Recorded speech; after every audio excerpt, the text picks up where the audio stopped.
Hey friends, Rob Pranick. I'm editor-in-chief here at the Princeton Review, and I'm here today with 7 essential updates that you need to know about the fall SAT administrations. First on our list, there are 2 final test dates in 2020 taking place on November 7th and December 5th. Now, while the registration deadline for that November test has passed, the registration for the December exam is right around the corner on November 5th, with late registration happening until November 24th. So, if you want to take that last SAT exam of 2020, you need to register ASAP. Second on our list, if you're registered for an upcoming test, be sure to confirm your contact details in your College Board account. In the event that the test center closes or reduces capacity, the College Board will need to get in touch with you directly on or before test date. You'll also want to make sure that you're subscribed to both the College Board's emails as well as its text messages. Remember, it's actually the testing center and not the College Board that make the decision about whether to administer the SAT. So please check your email frequently, as your testing center may still close right up until the morning of the test. So you can also ensure that you visit the College Board's SAT Test Center closure page to confirm that your test center is still open. Number 3 on our list, if your test center is indeed closed on test day, you'll receive a follow-up notification directly from the College Board after the test day to confirm whether a makeup exam is available or if you'll receive a refund.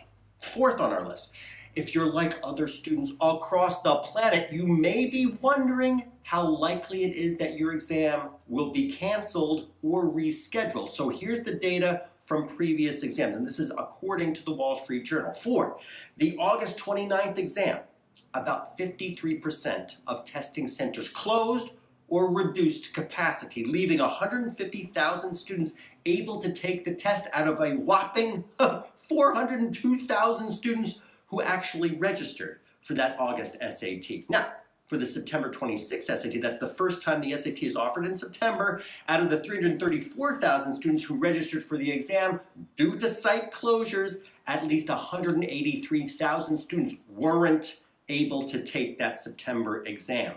For the October 3rd exam, out of the 363,000 students who registered for the exam, 154,000 students were not able to take the test due to site closures. Friends, given these humbling data, you should be prepared for the possibility of last-minute exam changes.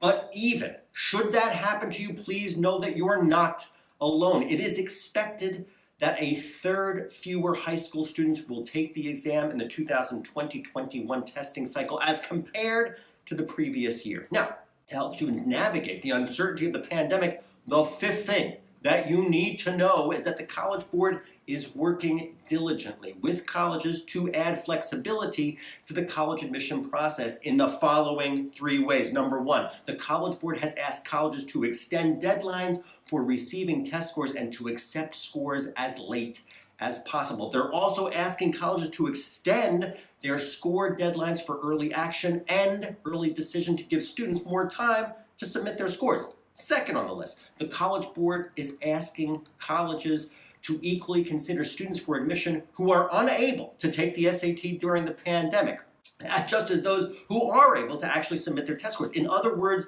even the College Board, the creators of the SAT itself, is encouraging schools to become test optional. Number 3 and last on this quick list, the College Board is also asking colleges to recognize that students who are able to submit test scores may not have the opportunity to retake the test to achieve a higher score. So, if you're worried about that, you need not worry, because the College Board is working on your behalf in regards to those super scores. Colleges truly understand the difficulties that students are navigating. You are in very good company without question. Update number 6. As the coronavirus pandemic evolves, the College Board will continue to adhere to local public health guidelines. That means that students will continue to be required to wear a mask during the exam, sit at least 6 feet away from one another, and complete a COVID-19 safety screening. Students who violate any of these requirements will be dismissed from the testing center, and it will result in their scores being canceled without a refund. Now, also related to the pandemic, here is the seventh and the final thing I wanted to hit today. You should definitely know this one. While we hope that every student who plans to take the SAT feels well on testing day, if you begin to feel sick prior to or on the test date itself, you will be able to transfer your registration to another test date at no charge through the end of 2020. And if you'd rather cancel your registration outright, the College Board will issue a full refund. Folks, as always, we are wishing all SAT test takers the very best of luck. And as always, we're rooting for you directly from the Princeton Review Corner. As always, friends, please do subscribe to our channel if you haven't already for the latest updates about standardized testing, college admission study tips, and much, much more. Thanks as always for watching. Rob Franek, I'll be back with you here real soon. Take care.